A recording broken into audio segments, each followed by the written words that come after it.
Muy bien, terminamos el video anterior habiendo completado la lista temática de Jesucristo y del Espíritu Santo. Son listas muy cortas. El hecho de que sean cortas no quiere decir que carezcan de importancia. Analicemos la lista de Jesucristo y pensemos más allá del cuadro. ¿Por qué es importante esta lista? ¿O qué me enseña esta lista de acuerdo al contexto o apropiadamente para el pasaje de Judas? En la lista de Jesucristo encontramos que Él tiene siervos, que guarda a los llamados, que es Señor, que tiene apóstoles y tiene misericordia. Recuerda que el propósito del autor original era escribir acerca de la común salvación.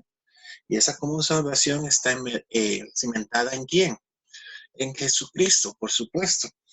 Pero Él hace un alto y casi que un retroceso bíblico para traernos desde el Antiguo Testamento hasta la realidad. Y en medio de eso es que Él va a determinar o va a hacer grandes menciones e importantes menciones y va a girar más a la lista de Dios, como vas a ver en tu tarea si ya la hiciste. La lista de Dios es mucho más extensa que estas dos que hemos realizado. Entonces, la importancia de esta lista no solamente es hacer una lista por hacerla, sino que ¿qué está queriendo demostrar el autor al mencionar estas características, atributos o efectos, en este caso de Jesucristo? Bueno, Él se considera a sí mismo un siervo de Él y esto le da a pie o es su carta de presentación para hablarles con la autoridad que les va a hablar. Ya estamos analizando. Él quiere darles a entender a los discípulos, a los llamados, que Él los guarda, que lo que Él les va a explicar en la carta ya está en control de Dios. Hace poco en nuestra iglesia, bueno, el año pasado realmente, alguien estaba orando en el tiempo de oración y dijo, Señor, toma el control de X situación. Y yo estaba dirigiendo el tiempo de oración y yo hice una pausa después de esto y antes de seguir con otras peticiones. Yo dije, hermana, con todo el amor, o hermano, un hermano estaba orando, con todo el amor que le tengo, discúlpeme, pero le voy a corregir. Porque usted en su oración dijo, Dios toma el control. Y realmente Dios nunca ha dejado de tener el control. Él siempre tiene el control. Ahí le dice que ni un solo cabello cabe de nuestra cabeza sin que Él tenga o esté al tanto de ello.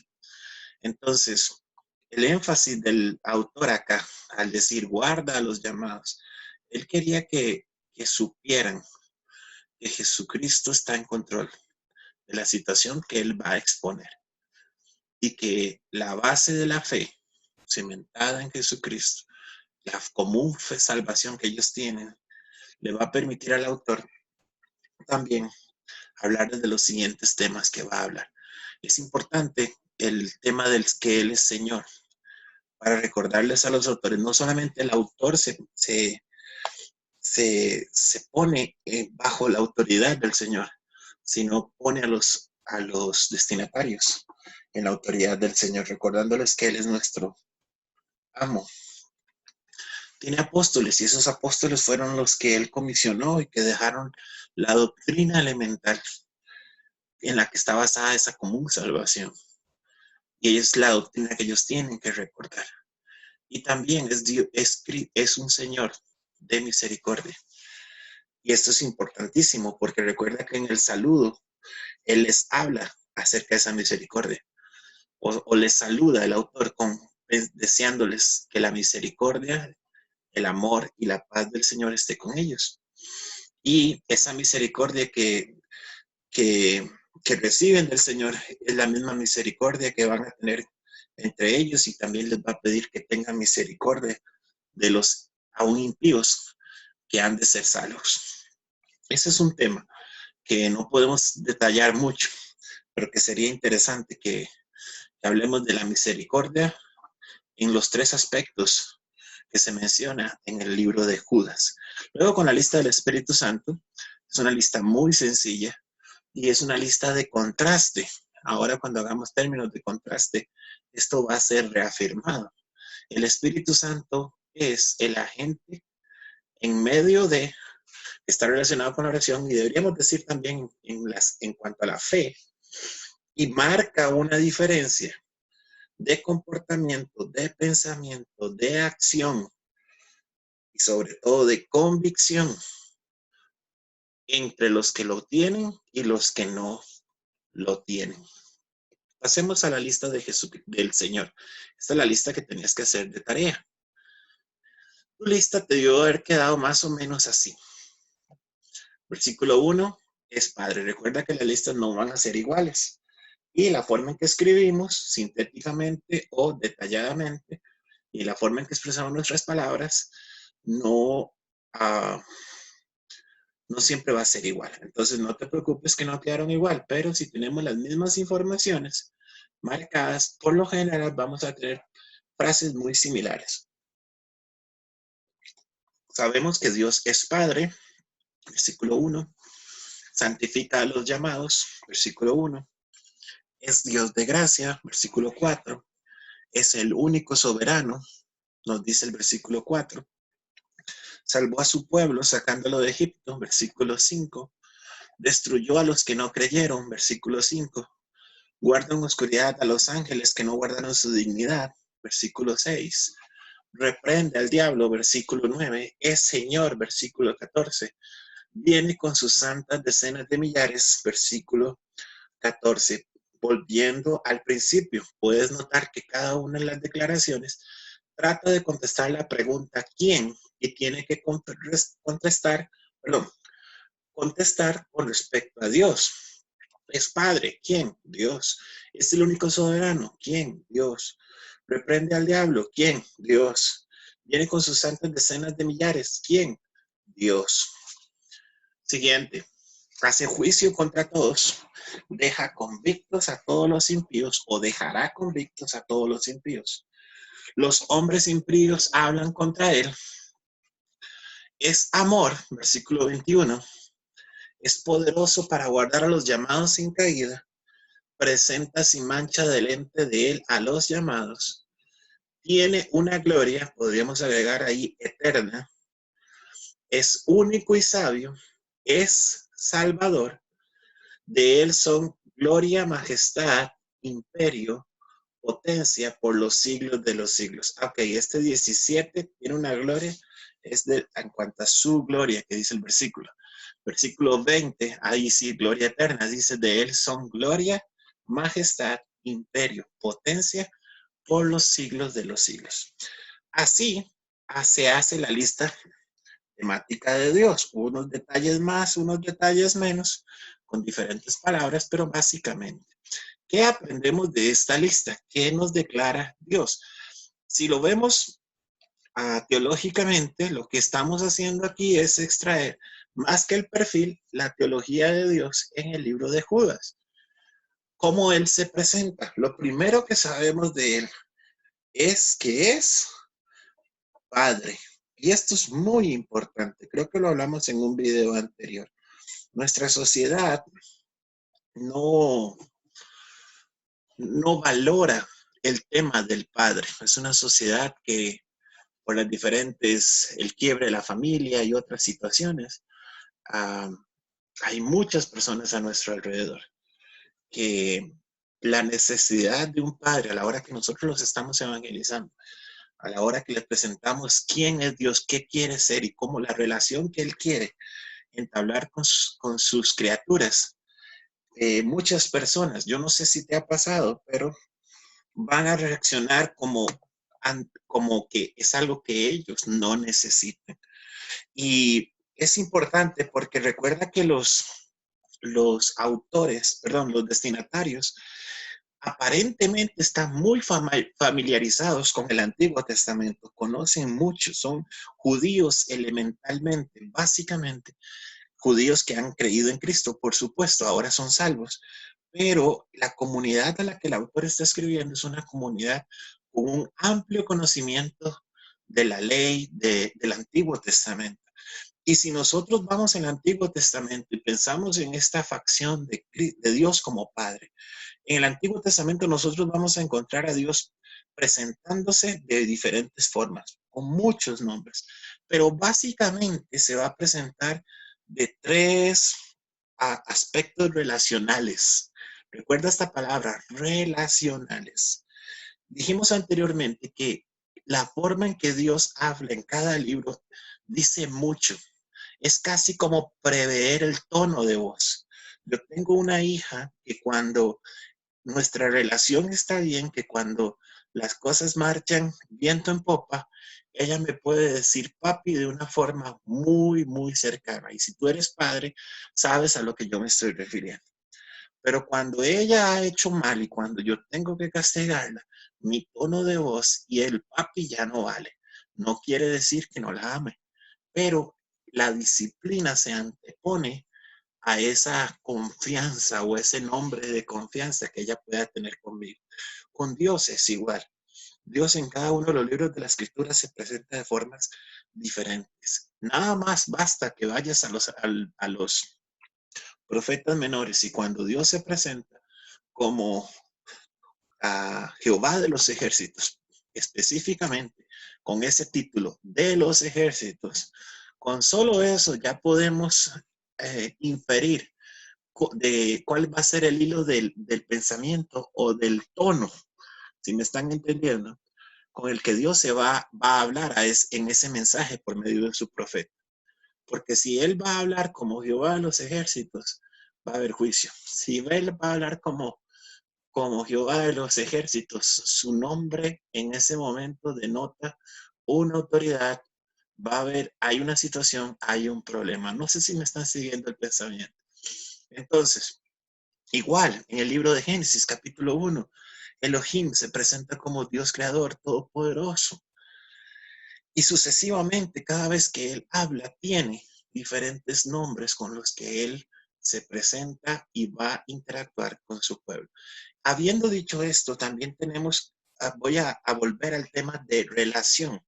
En el Antiguo Testamento, Dios se relaciona o se presenta relacionalmente con su pueblo, con Israel, con metáforas. Y él se va a presentar de una de tres formas, relacionalmente hablando. Se va a presentar como esposo, por ejemplo, en el libro de Cantares, en el libro de Oseas.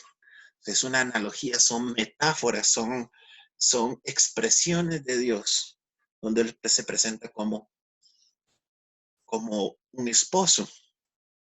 Se va a presentar también relacionalmente como redentor de la humanidad. Libro de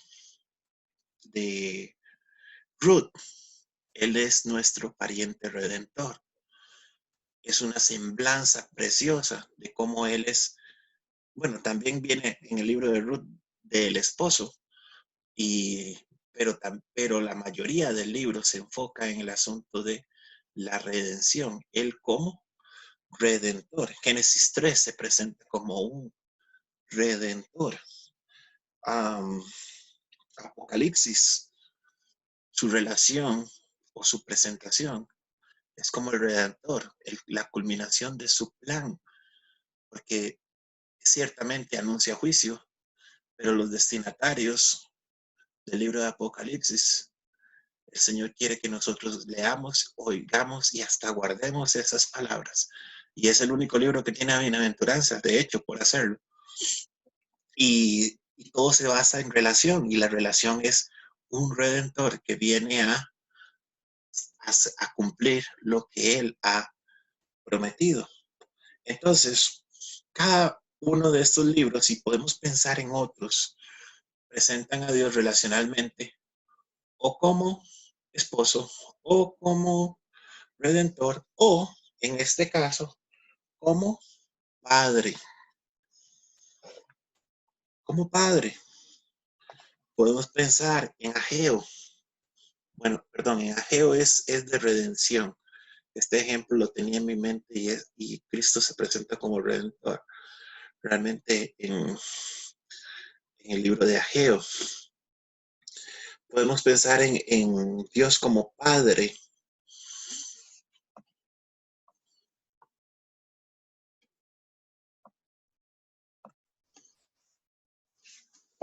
Pensar en Dios como un Padre en el libro de Salmos, por ejemplo, en el libro de Hebreos, en el libro de Tito, aquí mismo, en el libro de Judas, su primera presentación es como Padre. Y siempre que hablamos, como les dije anteriormente, a los alumnos de todos los pasos del proceso inductivo, yo siempre les digo, nunca dejen de hacer la lista de Dios.